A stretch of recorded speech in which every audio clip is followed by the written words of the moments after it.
પાર્ટીમાં સંગઠન નવરચનાનું કામ ચાલી રહ્યું હોય એના માટે આપણે રજૂઆત કરવી, ક્ષત્રિય સમાજને પૂરતું પ્રતિનિધિત્વ મળે અને એના અનુસંધાનમાં અમે 2 દિવસ પહેલાં પક્ષ પ્રમુખને, મહામંત્રીશ્રીને પત્રો દ્વારા રજૂઆત કરી અને આજે માનનીય મુખ્યમંત્રી શ્રી ભૂપેન્દ્રભાઈ પટેલ સાહેબને બંગલે આ મુદ્દાની રજૂઆત કરવા માટે મુલાકાત કરી હતી.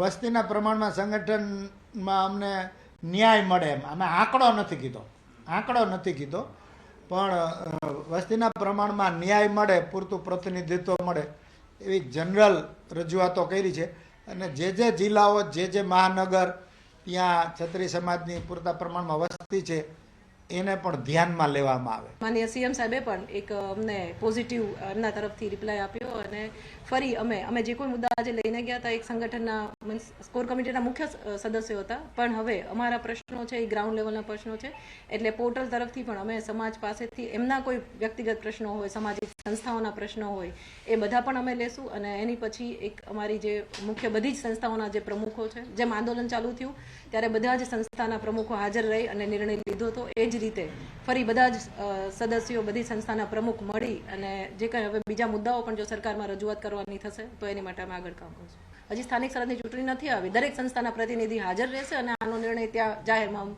સામાન્ય સભામાં લેવાશે. હાલ ભાજપ સાથે પણ નથી, કોંગ્રેસ કોઈ બી પાર્ટી સાથે. પહેલેથી છેલ્લે સુધી અહિંસક અમારી તકરાર હતી.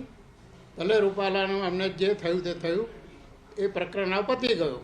ક્ષત્રિય અમારી જે સંકલન સમિતિ છે એ સામાજિક જ કામ છે, રાજકીય કારણમાં અમારે આવવું પડ્યું, બાકી રાજકીય કારણ અમારું છે જ નહીં.